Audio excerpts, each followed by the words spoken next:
شكرا يا ربي شكرا هديت قلبي شكرا نورت دربي شكرا شكرا يا رب.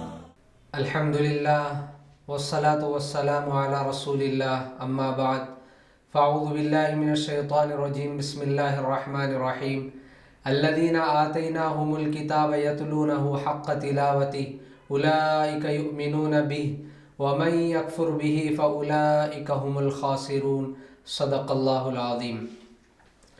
پیارے بھائیوں، آج ہمارا موضوع ہے تلاوت قرآن۔ قرآن مجید کی تلاوت ہر مسلمان، مرد، عورت، بچہ، بوڑھا سب کے لیے ضروری ہے۔ قرآن میں اللہ تبارک و تعالیٰ فرما رہے ہیں الذین آتیناہم الکتاب یتلونہ حق تلاوتی، وہ لوگ ہم نے جن کو کتاب عطا کی اور وہ اس کے حق کے مطابق تلاوت کرتے ہیں، اولئک یؤمنون بہ، اور اس پر ایمان بھی رکھتے ہیں، ومن یکفر بہ فاولئک ھم الخاسرون، جو انکار کرتے ہیں، قرآن مجید کی تلاوت کا معمول نہیں رکھتے، وہ خسارے میں رہنے والے ہیں۔ تو اس آیت میں اللہ تبارک و تعالی حق تلاوت کرنے کا جیسا حق ہے ویسا ہم تلاوت کرنا چاہیے۔ تلاوت ماہ رمضان میں بھی ہمارے لیے بہت فائدے کی چیز ہے۔ حدیث میں فرمایا گیا من قرأ آیتا من القرآن کان لہ درجۃ فی الجنہ ومصباح من نور، جو کوئی شخص قرآن مجید کی ایک آیت پڑھتا ہے تو اس کے لیے جنت میں اس کا ایک درجہ بلند ہوتا ہے اور اس کے لیے نور کا چراغ ملے گا۔ تو اس میں تلاوت کے بہت سارے فائدے ہیں، ان گنت فائدے ہیں۔ پیارے مسلمانوں، میں آپ کو اس میں سے چند آپ کو بتانا چاہتا ہوں۔ سب سے پہلا اور اہم فائدہ ہے وہ ہے انسان کے دل کا زنگ دور ہوتا ہے۔ گناہوں سے جو زنگ لگ جاتا ہے دل کو، وہ دل کا زنگ اس کا دور ہو جاتا ہے۔ دوسرا فائدہ ہے تلاوت کا، اللہ کی محبت میں ترقی ہوتی ہے، اضافہ ہوتا ہے۔ تیسرا فائدہ ہے قرآن کو تلاوت کرنے سے اس کے ہر حرف پر 10 نیکیاں ہمیں ملتی ہیں، چاہے سمجھ کر پڑھے یا نہ سمجھ کر پڑھے۔ تو ہم تمام بھائیوں کو، مسلمانوں کو چاہیے کہ وہ قرآن مجید کی تلاوت کا اہتمام فرمائیں۔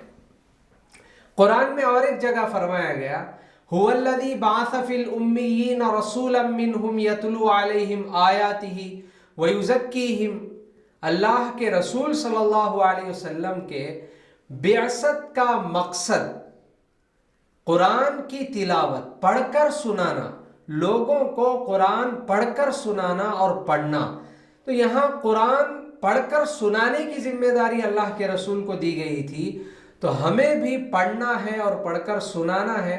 اس کا فائدہ یہ ہے وَيُزَكِّيهِمْ، اس سے ہمارے دلوں کا تزکیہ ہوتا ہے، ہمارے ذہن پاک صاف ہوتے ہیں، زندگیاں صاف ہوتی ہیں۔ قرآن مجید کی تلاوت سے گھر میں برکت، تجارت میں برکت، ہمارے معاشرے کا ماحول صاف ستھرا ہو جاتا ہے۔ قرآن ایک بہترین کتاب ہے، اللہ نے اس کو ہمیں پڑھنے کے لیے عطا فرمائی ہے، اور اس پر ہم کو سمجھنے کے لیے بھی اللہ نے قرآن مجید نازل فرمائی ہے، اس کو ہم تلاوت کرنا چاہیے۔ آخر میں ایک حدیث میں آپ کو سنانا چاہتا ہوں مثل المؤمن الذی یقرأ القرآن کمثل الاترجۃ طعمها طیب وریحها طیب، وہ مومن، وہ مسلمان جو قرآن مجید کی تلاوت کرتا ہے، پڑھتا ہے اس کو، تو اترج ایک بہت فائدہ مند پھل ہے، اس کی خوشبو کھانے میں بھی مزیدار ہے اور اس کی خوشبو بھی بہت زیادہ پھیلتی ہے۔ مطلب جو مسلمان قرآن مجید کی تلاوت کرتا ہے اس سے اس کو بھی فائدہ ہوتا ہے اور آس پاس کے ماحول کو، معاشرے کو بھی فائدہ ہوتا ہے۔ اسی حدیث میں دوسرا ایک جملہ فرمایا گیا وَمَثَلُ الْمُؤْمِنِ الَّذِي لَا يَقْرَأُ الْقُرْآنَ، جو قرآن مجید کو پڑھتا نہیں، تلاوت نہیں کرتا، كَمَثَلِ التَّمْرَةِ، اس کھجور کے مانند ہے، طَعْمُهَا طَيِّبٌ، اس کا مزہ تو اچھا ہے، وَلَا رِيحَ لَهَا، لیکن اس کی کوئی خوشبو اور مہک نہیں ہے۔ تو یہاں قرآن مجید کی تلاوت نہ کرنے والوں کے بارے میں کہا گیا کہ ان سے دوسروں کو کوئی فائدہ نہیں ملے گا۔